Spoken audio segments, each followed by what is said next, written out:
Halo, pernah kepikiran gak sih gimana caranya pemerintah kita mencetak talenta-talenta terbaik di jajarannya? Nah, hari ini kita bakal ngebahas sebuah terobosan bisa dibilang revolusi dalam pengembangan aparatur sipil negara atau ASN. Namanya Corporate University. Yuk, kita bedah bareng-bareng gimana konsep ini bisa loh mengubah wajah birokrasi kita. Oke, jadi ini dia nih peta perjalanan kita hari ini. Pertama, kita lihat dulu tantangannya apa sih. Terus kita kenalan sama solusinya, Corporate University. Nggak cuma teori, kita juga bakal intip praktik nyatanya di Kemenkes. Habis itu, kita bahas kunci sukses dan apa aja batu sandungannya. Terakhir, kita coba meneropong gimana masa depan pengembangan talenta ini. Siap? Nah, kita mulai dari pertanyaan paling mendasar.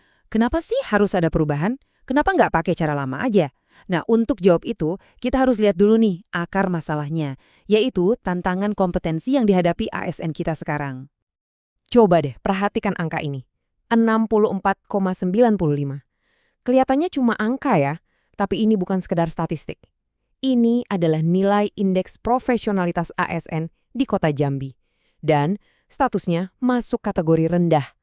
Angka ini nunjukin ada gap, ada kesenjangan kompetensi yang cukup serius. Dan ini bisa jadi bukan cuma masalah di Jambi loh, tapi cerminan tantangan yang lebih luas di banyak daerah.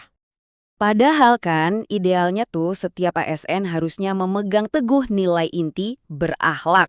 Ini loh singkatan dari berorientasi pelayanan, akuntabel, kompeten, dan seterusnya sampai kolaboratif. Lengkap banget.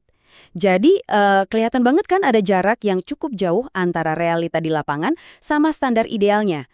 Pertanyaannya jadi, gimana caranya kita nutupin jarak ini? Nah, jawabannya mungkin ada di sebuah konsep yang buat sektor publik ini bisa dibilang revolusioner. Corporate University. Eits, tapi jangan salah sangka dulu ya. Ini bukan cuma sekedar ganti nama dari pusat pelatihan atau diklat. Bukan sama sekali. Ini adalah perubahan cara berpikir, perubahan paradigma total. Jadi, apa sih sebenarnya Corporate University ini? Gampangnya gini, bayangin ini sebagai sebuah sistem belajar yang pintar dan punya tujuan jelas. Ada dua kata kunci yang penting banget di sini, strategis dan terintegrasi. Artinya Bapak, artinya pelatihan itu nggak lagi jalan sendiri-sendiri, tapi nyambung langsung klik sama target kerja pegawai. Dan yang lebih penting lagi, nyambung sama tujuan besar organisasinya. Nah, disinilah bedanya kelihatan jelas banget. Kalau pusat pelatihan yang lama itu sifatnya lebih taktis, kayak nempelin plester di luka gitu. Ada yang kurang, ya udah kita adain pelatihan. Selesai. Tapi kalau corporate university, pendekatannya strategis. Belajar itu bukan lagi cuma sebuah acara atau event sesekali, tapi udah jadi bagian dari DNA organisasi. Jalan terus, berkelanjutan, buat ngejar tujuan besar. Tapi ya, tentu aja bikin ginian bukan kayak bikin candi dalam semalam. Ada 5 fondasi utama yang harus kokoh banget. Mulai dari diagnosis awal yang benar, komitmen pimpinan yang nggak main-main, nyiapin pegawainya, koordinasi antar unit, sampai infrastrukturnya harus siap. Kalau salah satu aja goyang, wah bisa-bisa seluruh bangunan corporate university ini ikut ambruk. Oke, cukup teorinya. Sekarang kita lihat gimana sih prakteknya di lapangan. Kita bakal intip langsung gimana konsep ini diterapin di salah satu kementerian paling vital di Indonesia. Yap, studi kasus kita adalah Kementerian Kesehatan atau Kemenkes. Mereka ini lagi gencar-gencarnya bertransformasi. Logikanya sederhana tapi kuat. Kalau mau layanan kesehatan nasional jadi lebih baik, ya orang-orang di dalamnya harus dibenahi dulu kan, cara kerjanya, mindsetnya. Nah, disinilah Corporate University jadi pegang peranan super penting. Kutipan ini bener-bener nangkep inti dari semangat Kemenkes. Jadi ini bukan cuma soal ganti prosedur, bukan. Ini soal ngebangun budaya baru. Budaya yang isinya orang-orang yang terus-terusan nyari cara kerja yang lebih efektif, lebih inovatif, dan pola pikirnya lebih terbuka. Ini agenda super besar, makanya butuh kendaraan pembelajaran yang besar juga. Kerennya, Kemenkes ini nggak cuma berhenti di wacana, mereka punya model eksekusi yang jelas. Ada 6 langkah yang super terstruktur. Coba lihat deh, gimana mereka mecah tujuan raksasa transformasi kesehatan jadi langkah-langkah kecil yang konkret. Bisa diukur, bisa dipantau, dan bahkan bisa dirayain kalau tercapai. Ini cara Jitu buat mastiin semua program itu beneran nyambung ke tujuan akhir.